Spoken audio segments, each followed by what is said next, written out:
Hey, Mr. Woman, this is Jonas. I'm reporting on lab number 6, reflection, refraction, and dispersion.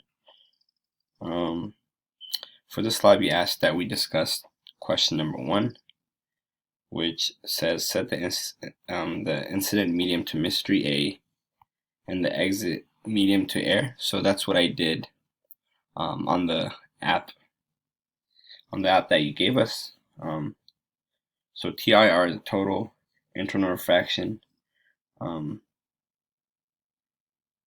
So that is when sine of the exit medium is 90, and that which equals 1.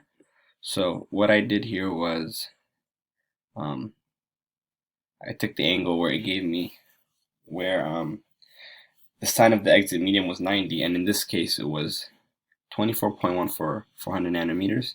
So that would just be 1 over sine 24.1, and that would give me 2.4489.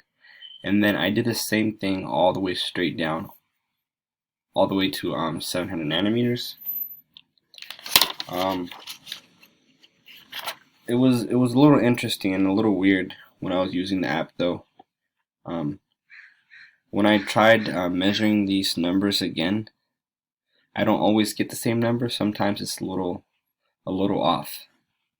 So I think the app might be a little flawed because it doesn't give you the same exact values every single time. They're slightly different every time.